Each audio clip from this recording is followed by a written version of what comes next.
वह सृष्टि रचनहार, कुल के मालिक ये कबीर परमेश्वर हैं। ये वही परमात्मा हैं जो बनारस में, काशी में सन 1398 में प्रकट हुए थे, एक शिशु रूप धारण करके अपने सतलोक से चलकर आए थे और लहर तारा तालाब नामक एक सरोवर में अच्छे खिले हुए विकसित कमल के फूल पर परमेश्वर पूर्ण ब्रह्म एक शिशु रूप में बनारस में विराजमान हुए थे। उन आत्माओं, आप और हम सभी काल के जाल में फंसे हुए हैं और इस काल का ऐसा भयंकर जाल है, इसको परमेश्वर के अतिरिक्त कोई नहीं समझ और समझा सकता। वो परमेश्वर हम सभी आत्माओं के पिता हैं और अपनी संतान को कोई आपत्ति कष्ट हो तो अपने पिता और माता को ही उसका दुख होता है।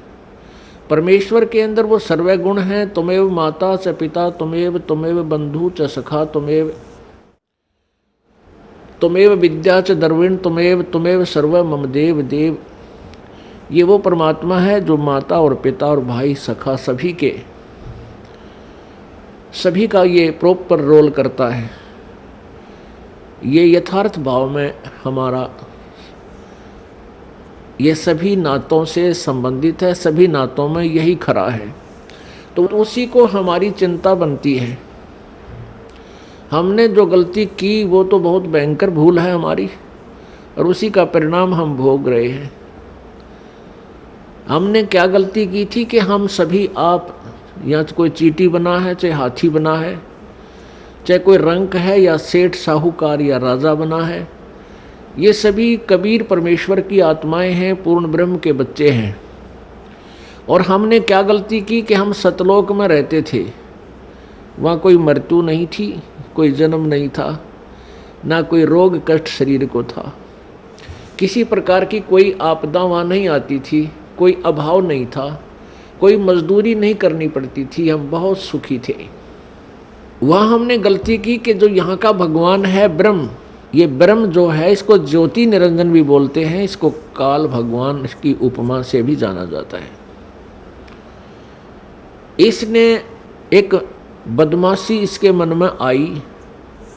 इसने क्या किया कि अलग राज्य प्राप्त करने के लिए 70 युग तक तप किया, सतलोक में एक पैर पर खड़ा होकर। और हमने भूल क्या की, हम अपने पिता परम पिता परमेश्वर कबीर देव से मन हटा के और इस काल भगवान को चाहने लग गए। केवल इसकी इस भक्ति को देखकर एक पैर पर खड़ा होकर ये तपस्या कर रहा था।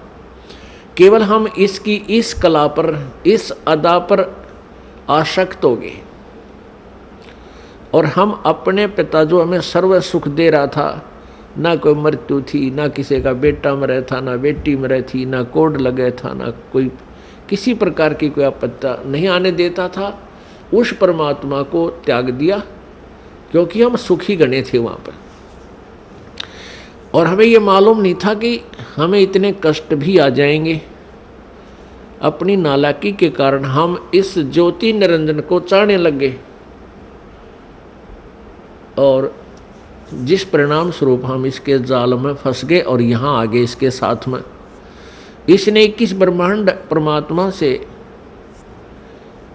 तपस्या करके प्राप्त किए। ये अलग से कहानी आपको सुनाएंगे, लेकिन यहाँ जो प्रसंग चल रहा है कि हम अपनी उस नालायकी के कारण आज इस काल के साथ आगे। जब तक हमारे सतलोक के पुण्य थे तब तक तो इसने हमें रखा ऊपर के लोकों में, स्वर्ग महास्वर्ग में। और जब हमारे पुण्य खत्म होते चले गए, क्योंकि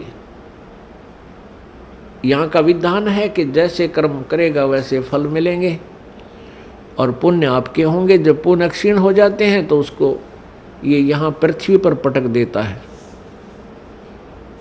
तो जब तक हमारे पुण्य थे, हमारी जेब में पैसे थे, हमारी कमाई थी, तो हम स्वर्ग रूपी होटल में वहाँ अपने मस्ती करते रहे, भगवान याद नहीं आया। और जब हम पटक दिए पृथ्वी पर, कोई कुत्ता बनाया, कोई गधा बनाया, कोई कुतिया बनाई, कोई गधी बनाई, कोई शेर, कोई पशु पक्षी जीव जंतु बनाकर यहाँ डाल दिए। और जिनके कुछ पुण्य फिर भी शेष रहे उनको मानव शरीर दिया। मानव शरीर के अंदर आप देख रहे हो कोई भी प्राणी सुखी नहीं है। मानव शरीर तो हम सबसे उत्तम मानते हैं, अन्य प्राणियों का तो आप एस्टीमेट लगा लेना वो कितने सुखी होंगे, कुत्ते गधे सूअर। मानव शरीर में भी आप और हम बिल्कुल सुखी नहीं है। अब हम झूठे सुख को सुख मान बैठे। परमेश्वर कहते हैं झूठे सुख को सुख कहे ये मान रहा मन मोदे, ये सकल चबीना काल कहा, कुछ मुख में कुछ गोद।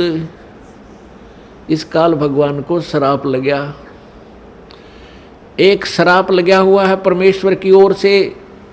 इसने वहाँ एक भयंकर गलती की थी जिसके परिणाम स्वरूप इस काल को श्राप लगा हुआ है 1 लाख मानव शरीरधारी प्राणियों का नित आहार करने का।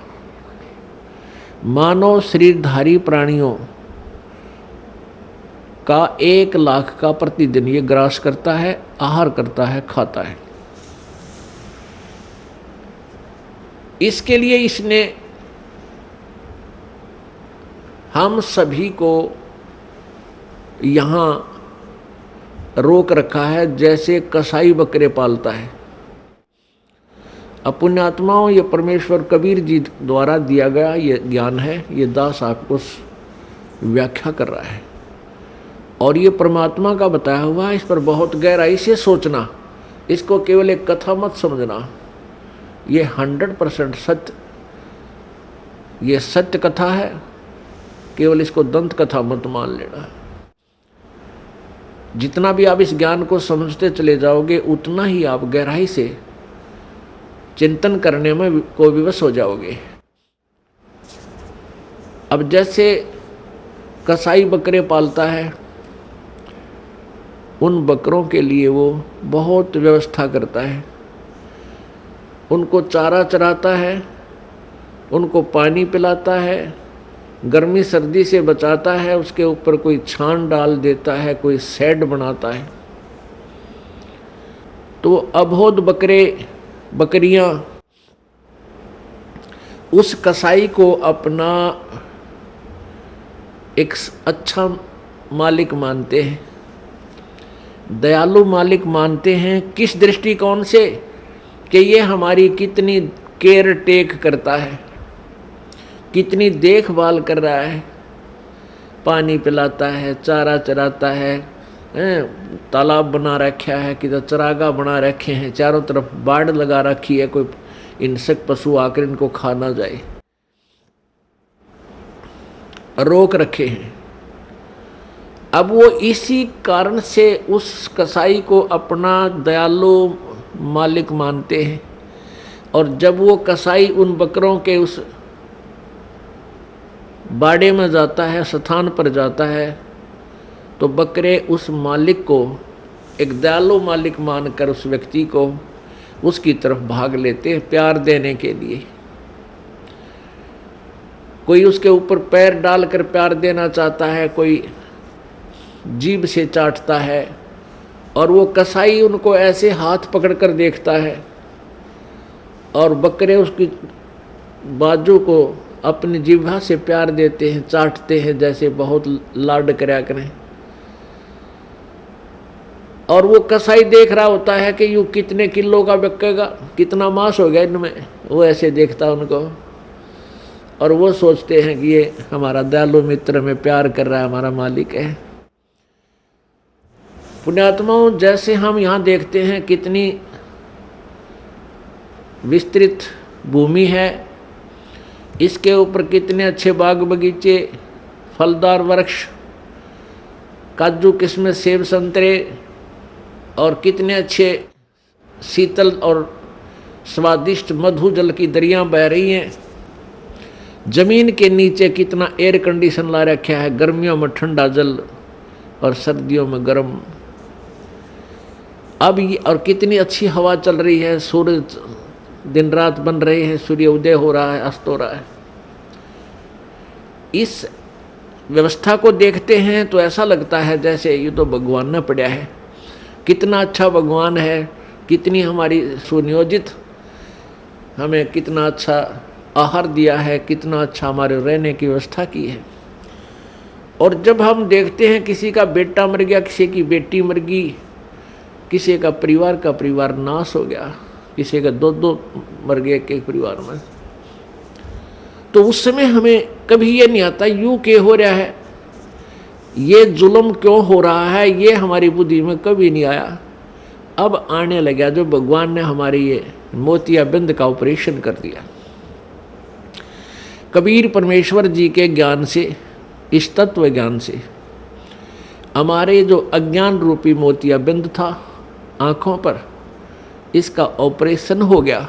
अब हमें स्पष्ट दिखाई देता है युग के कारण है यहाँ पर इतनी व्यवस्था करने का। जैसे वो कसाई ने अपने स्वार्थवश कितना परिश्रम कर रखा है और किस प्रकार बकरों को रोक रखा है, और शाम के समय वो ना देखता, जब भी ऑर्डर आ जाता है 10 बकरे चाहिए, बकरी चाहिए, वो छांट के ले जाता, वो ना देखता किसकी माँ है, किसका बेटा, किसकी बेटी, एक परिवार के 2 हैं कि एक, वो तो डंडा लेकर और निकाल लेता 20-30 इकट्ठे ही चल, और जाते ही कटवा के अपने पैसे गिन लेता है।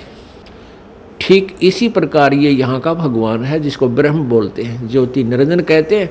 और अभी तक ये ऋषि, महर्षि, संत इस ब्रह्म की साधना के लिए ही हमें प्रेरित करते रहे। और इस ब्रह्म के 3 पुत्र हैं ज्योति निरंजन के, रजगुण ब्रह्मा जी, सतगुण विष्णु जी, तमगुण शिव जी। और इस ज्योति निरंजन ब्रह्म की पत्नी है दुर्गा, और श्री ब्रह्मा विष्णु महेश जी की ये माता है दुर्गा। अब ये तीनों पुत्रों को इस काल ने हमारे को यहाँ बांधे रखने के लिए, कर्म आधार से यहाँ रोके रखने के लिए इनको इंचार्ज बना दिया। रजगुण युक्त ब्रह्मा जी को, सतगुण युक्त विष्णु जी को और तमगुण युक्त शिव जी को कर दिया। रजगुण ब्रह्मा, सतगुण विष्णु, तमगुण शिव जी बना दिए, उत्पन्न कर दिए। ये तीनों गुण युक्त है। रजगुण ब्रह्मा है, सतगुण विष्णु, तमगुण शिव जी।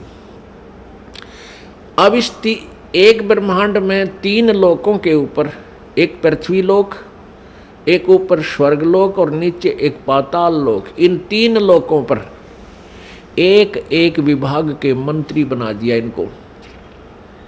इन तीनों मंत्रियों की तीनों लोकों पर अपने विभाग के आधार से तीनों की पावर काम करती है, शक्ति काम करती है। श्री ब्रह्मा जी के इस रजोगुण के प्रभाव से सभी प्राणी संतान उत्पत्ति करते हैं, जीव के बस की बात नहीं। और श्री विष्णु जी सतगुण, अब सतगुण के प्रभाव से हमारा एक दूसरे में मोह ममता, संपत्ति में मोह, पति पत्नी का आपस में लगाव, बच्चों में ममता, भाई बहन का प्यार, ये इतना ज़बरदस्त है कि हम इनसे दूर नहीं हो सकते, चाहे कितना जोर लगा लें। और तीसरा तमोगुण है, जरा सी बात पर लट्ठम लट्ठा एक दूसरे ने मार डालें, कत्लेआम कर दें, ये भगवान शिव जी के अंदर सतोगुण है। उसका प्रभाव से हम ऐसा यहाँ सब कर रहे हैं। अब जैसे एक मकान में 3 कक्ष हैं या 4 कक्ष हैं, और रसोई के अंदर छौंक लगा मिर्चों का। रसोई के अंदर तो वो मूल वस्तु है, मिर्च है, छौंक है, और उसका निराकार शक्ति ने जाकर अन्य कक्षों में बैठे व्यक्तियों को भी प्रभावित कर दिया, और उनको भी छींकें आने लग गई। उनके बस की बात नहीं उन छींकों ने वह रोक दे। तो इसी प्रकार पुण्यात्माओं, परमात्मा कबीर देव ने, कबीर साहब ने इस यथार्थ ज्ञान को हमें समझाया कि ये ऊपर तीनों भगवान रजगुण ब्रह्मा, सतगुण विष्णु, तमगुण शिव जी की अलग अलग राजधानियां हैं, अलग अलग लोक हैं। वो अपनी राजधानी में बैठकर, अपने लोक में बैठ करके वहाँ से सबको कंट्रोल करते हैं, और उनके शरीर से निकल रही वो निराकार शक्ति, जैसे ब्रह्मा जी से रजगुण शक्ति और विष्णु जी से सतगुण और शिव जी से तमगुण, वो शक्ति, वो जैसे छोंक वाली निराकार जो प्रभाव शक्ति, उनकी वो आकर के हम सभी तीन लोक के प्राणियों को अपने हिसाब से प्रभावित किए हुए। हमारे बस की बात नहीं, ये जीव के बस की बात नहीं। इसके लिए ये ऐसा क्यों किया है कि काल को 1 लाख मानव शरीरधारी प्राणी प्रतिदिन खाने को चाहिए, और उसके कारण हम यहाँ संतान उत्पत्ति करते हैं। प्रत्येक प्राणी संतान उत्पत्ति करता है, और फिर ममता आपस में, आपने देखी होगी बंदरिया अपने बच्चे को सीने से लगाए फिरती है। चिड़िया देखी होगी आपने, ये पक्षी देखे हैं, अपने मुख में आहार लाते हैं कहीं से और घोंसले में बैठे अपने बच्चों को आकर खिलाते हैं। आप बाद में खाते हैं, पहले उनको छिकाकर फिर जाते हैं। कितना प्यार है। वो बच्चे कौन से उनके बुढ़ापे में उंगली पकड़ेंगे उन पक्षियों की। चलो हम तो सोचा हम एक बार बुढ़ापे में सेवा कर देंगे, बच्चे इसलिए हम पैदा कर रहे हैं, इनको इसलिए पाल रहे हैं, नहीं। बुढ़ापे में तो परमात्मा की भक्ति ही हमें सहारा देगी, तब जब वह बात बनेगी। अरे कलयुग के पुत्र तय तो अपने बेराजी सी सेवा करेंगे, और कैसी कर रहे हैं ये आपको खूब विदित है। तो ये सब कारण क्या है? काल ने हमें यहाँ बाई फोर्स और धोखा देकर हमें यहाँ पर रखा हुआ है।